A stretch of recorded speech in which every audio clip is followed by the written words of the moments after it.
Thanks for joining us for CBN NewsWatch. I'm Wendy Griffith. Today, Israel blowing up another tower of terror in Gaza City ahead of the upcoming Israeli ground assault on Hamas.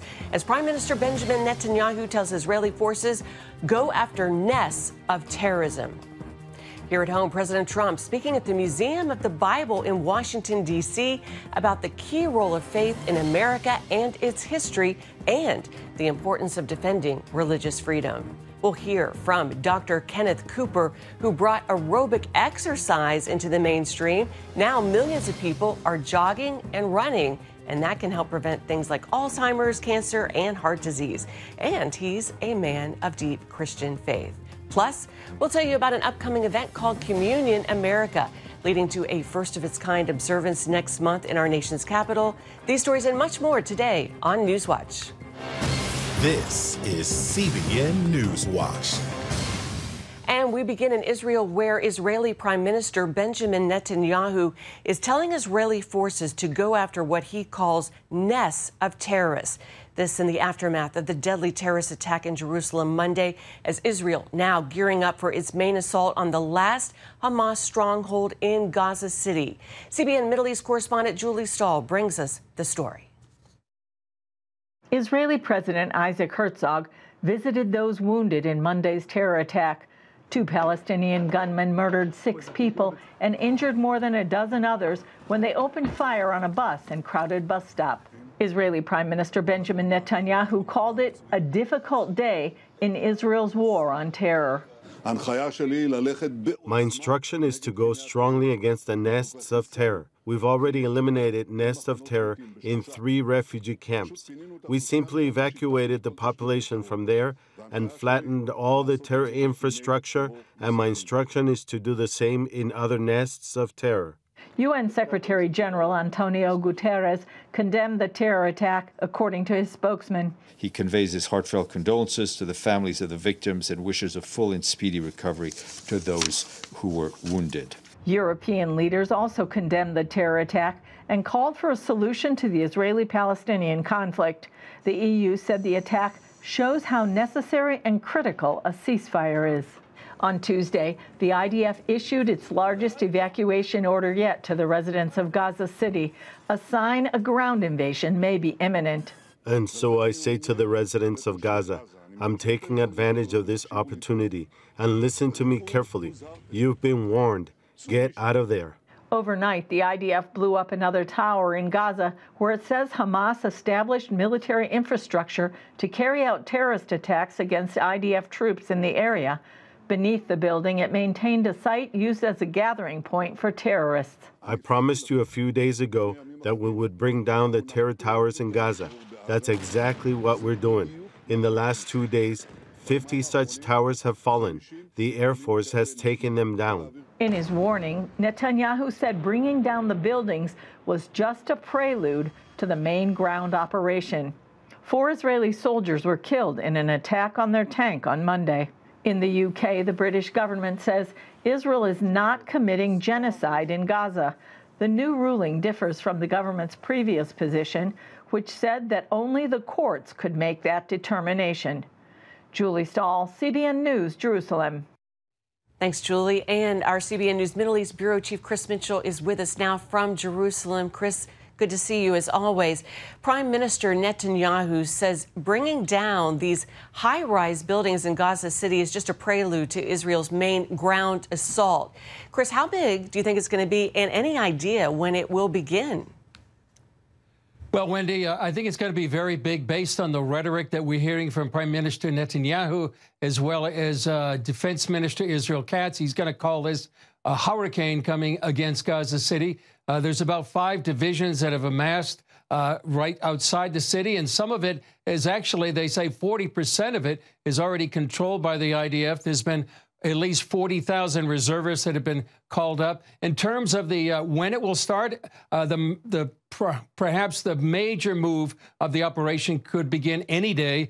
But we do know that there's some operations have already started, some special operations that are going on inside the city to try to dismantle ambushes or dismantle some of the tunnels that are throughout the Gaza City. So that's already started, but Wendy, it sounds like it's going to be very big. This could be the last stand for Hamas and perhaps the final battle for Israel to destroy Hamas once and for all. Chris, and we heard the Prime Minister encouraging people to get out of Gaza City now. Are many leaving?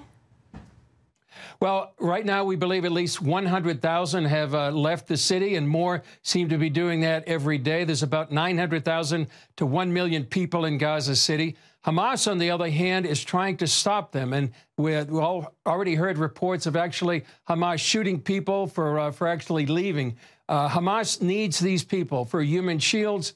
They know the IDF tries to prevent casualties, and so they use these casualties as part of their propaganda. But we do know there was a forceful warning, as you heard in Julie's report by Netanyahu, that there's going to be a big move. They want people to get out of the way, and they believe it's going to be a decisive campaign.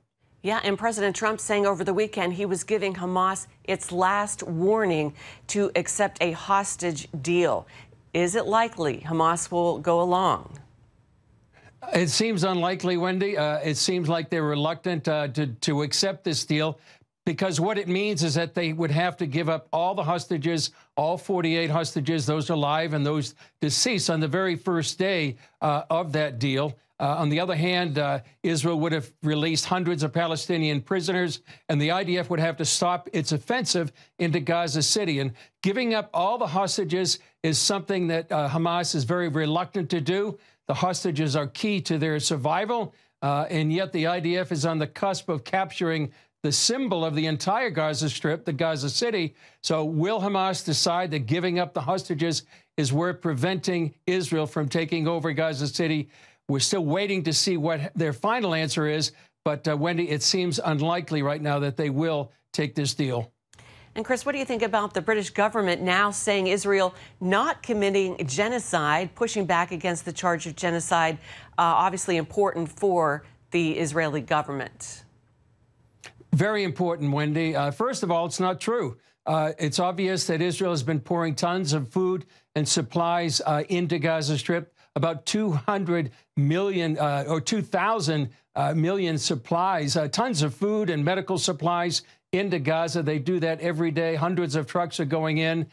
So that's not true. There's no genocide going on right now. Israel's fighting a war against a foe that embeds itself against inside civilians. And so Hamas banks on some of them dying in the war, and they use that as propaganda. That's why they don't want people to be leaving Gaza City. It's all part of this Hamas propaganda machine. And second, for Israelis and Jews, it's a blood libel. It delegitimizes and demonizes them in the eyes of the world. And that's why Prime Minister Benjamin Netanyahu was saying, they're really kind of losing the PR war. And but they want to make sure that something like this, reversing the British government, its view on genocide, is very, very welcome here in Israel. And, Chris, after that horrible terrorist attack Monday, Netanyahu said he wants Israel to go after nests of terror.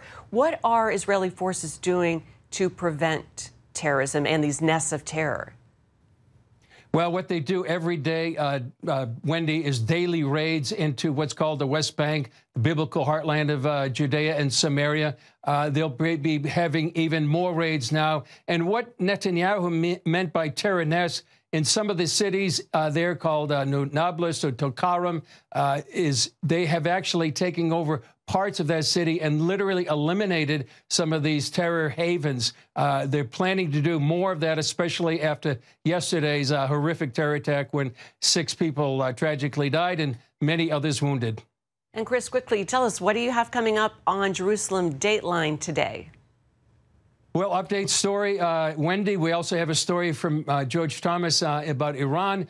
We have an interview with Paul Petit. He was here recently, and a former journalist who's talking about the media. We're also talking with Oren Selinger. He's talking about why it's important to declare sovereignty over Judea and Samaria.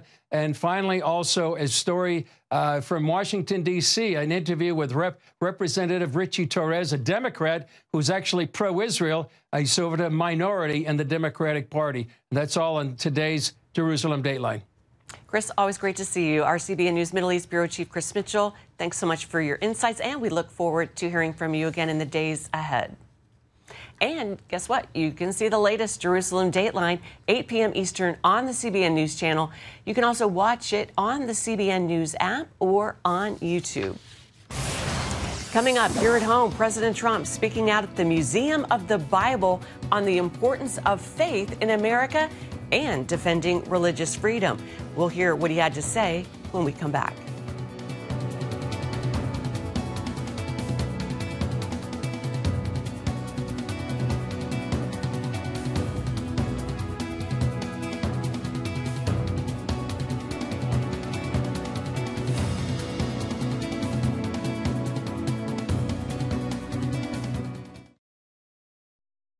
Since taking office, President Trump has made defending freedom of religion in America a priority of his administration. That includes establishing the White House Faith Office, task force on anti-Christian bias, and creating the Religious Liberty Commission. Monday, the president spoke at the Museum of the Bible on the importance of faith and religious liberty. CBN senior White House reporter Kelly Wright has the story. We have to bring back religion in America, bring it back stronger than ever before. President Trump opened the Religious Liberty Commission hearing in front of a packed audience representing different faiths. He says his administration wants to advance religious liberty and that as America's 250th anniversary approaches, the nation must remember the significant role it played from the beginning. America was founded on faith, as we know, and I've been saying it for a long time. And when faith gets weaker, our country seems to get weaker. The president pointed out that his administration has expanded school choice, protected parental rights, and announced that he will soon give the Education Department guidelines for bringing prayer back to schools. For most of our country's history, the Bible was found in every classroom in the nation, yet in many schools today, students are instead indoctrinated with anti-religious propaganda, and some are even punished for their religious beliefs, and very, very strongly punished. It's ridiculous. Trump also invited California 12-year-old Shay Encinas to tell about his school forcing him to read a book promoting transgender ideology, which conflicts with his Christian faith. I believe kids like me should be able to live our faith at school without being forced to go against what we believe. I hope no other family has to go through what mine did. While the president's receiving widespread support from his base, critics argue his policy, his comments, and his Religious Liberty Commission only advances a Christian nationalist agenda. Jenny Korn, director of the White House Faith Office, counters that charge by telling them to look at the commission's members. It's all people of faith. So we have Jewish, we have imams, we've got Christian, we've got Catholic. We want to make sure that everybody understands that faith means people of all faith from every background, because that is what this country was founded, the freedom of faith. And so we are representing people of all faith. President Trump vows to keep his commitment to protect religious liberty for people of all faiths, stating, for America to be a great nation, it must always be one nation under God, indivisible, with liberty and justice for all. At the White House, Kelly Wright, CBN News.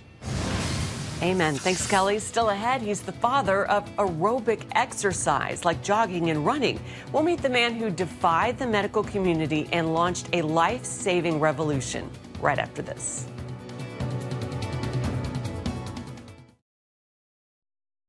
Well, back in the 1960s, the aerobics revolution helped create a fitness culture that's still going strong today. The exercise routine is proven to help prevent heart disease, cancer, and Alzheimer's. The father of aerobics, Dr. Kenneth Cooper, is a man of deep faith. Medical reporter Lorie Johnson recently spoke with him about his remarkable life and career. Aerobic exercise is any activity that raises our heart rate, providing oxygen to our cells. Doctors recommend at least 2.5 hours a week. It hasn't always been that way. Believe it or not, at one time, doctors thought it could lead to an early grave. Dr. Kenneth Cooper helped prove the skeptics wrong. And I praise the Lord every day, give him credit for everything I've achieved. He recalls as a young Air Force doctor receiving divine guidance to introduce what was considered at the time a strange new concept. I frequently use the word aerobics, which literally means with air, with oxygen. And the ability of the body to utilize large amounts of oxygen is the real secret to physical fitness. He had no idea it would become a movement that would skyrocket and improve health outcomes for millions worldwide. Now, at age 94, Cooper is releasing Grow Healthier as You Grow Older, his 20th book. The government's not going to do it for you. The insurance company going to do it for you. It's what you do for yourself, because no drug can replicate the benefits as an active lifestyle. And that's my hope and prayer for all the people that watch this video. Dr. Cooper still exercises 30 minutes a day and works 40 hours a week at Dallas's Cooper Clinic, which helps patients live about 10 years longer than the national average. If I die tomorrow, I've had a wonderful life. I know where I'm going. I'd have no regrets. Back in the 1950s, Dr. Cooper made his radical discovery after having lived a sedentary life and gaining 40 pounds. But I got into medical school and learned a very important point, that obesity is the most common manifestation of stress. Water skiing with friends led to chest pains and a racing heart. The next day, I was evaluated thoroughly at the School of Aerospace Medicine in San Antonio. I was hypertense. I was pre-diabetic. He put himself on an aerobics program and within months saw a complete turnaround. I controlled the blood pressure. I controlled the diabetes by doing something but changing my lifestyle. And so that was a divine intervention in my life, because from then on, I dedicated my life to the practice of preventive medicine. Dr. Cooper researched the issue and in 1968 released his seminal work, Aerobics, which challenged the views of the mainstream medical community. Time out for many men of medicine usually means just long enough to enjoy a cigarette. More doctors smoke Camels than any other cigarette. Back then, many doctors thought aerobic exercise would lead to an enlarged heart and early death. I was the target of criticism. Streets going to be full of dead joggers. People try to follow Cooper. Cooper's going to kill more than Hitler did in World War II. It was really vicious. Dr. Cooper pushed back against those claims. He quoted a statistic of 2 to 27 in males now, 2 to 27 deaths per 1,000 exercisers. Dr. Salva, that is incorrect, and you know that. Risk estimates, I'm sorry, it's in your paper, and if you Well, he's the author of the paper, so... Well, you only have to read it, Dr. Johnson. It wasn't 2 to 27. It was 0.3 to 2.7 per 10,000 people. 10,000 man-hours. And if you count the number of people doing that exercise only 3 times a week, 30 minutes, Dr. Sullivan, we're not talking about that. Despite the resistance, in time, aerobics became a cornerstone of good health. Dr. Cooper went on to consult NASA astronauts and Olympic athletes. Still, he suffered more persecution after developing the treadmill stress test, a diagnostic tool to detect the early signs of coronary heart disease, still used today. I was immediately jumped on by the Medical Society. You're going to kill people. You can't exercise people to exhaustion. I said, I've been doing this for all these 10 years. It can be a very valuable tool, because remember, the most common first symptom of severe heart disease is sudden death. There's no telling how many lives Dr. Cooper touched through his medical work or Christian outreach, such as his association with Billy Graham Crusades. I use Bible verses in my presentations all the time. One of my favorite ones is Isaiah 40:31. That those who wait upon the Lord can renew their strength.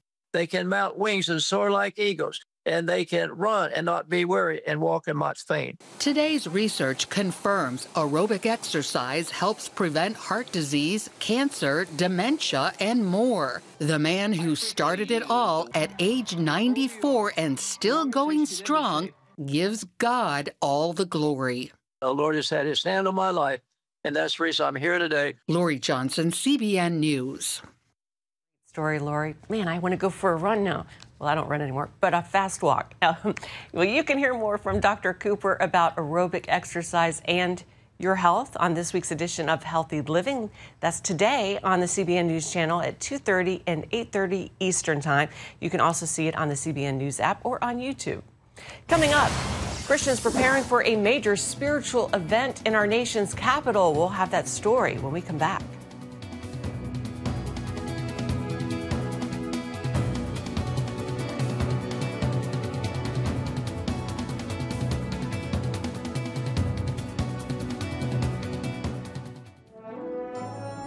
God is providing a way to save us. How? An ark. We can't control the world, but we can tend what we've been given. The fight is coming to you. We fight by being faithful.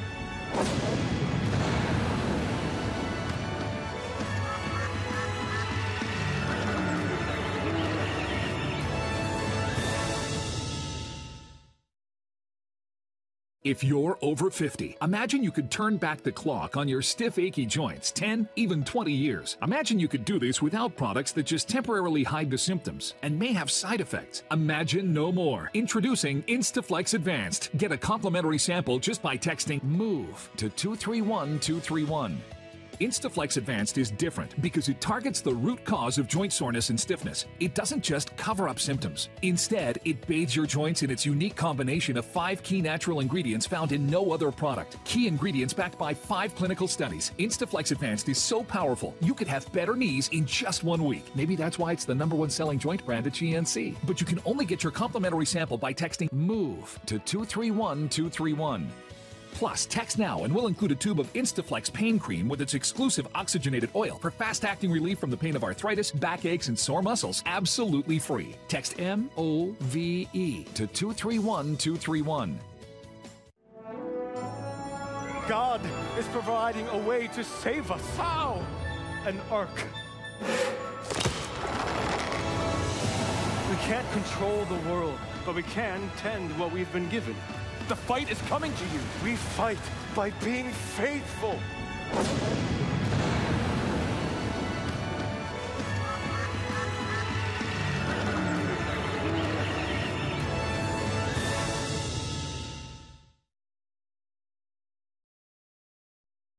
Well, thousands of Christians spent the recent Labor Day holiday in a unique way, celebrating communion.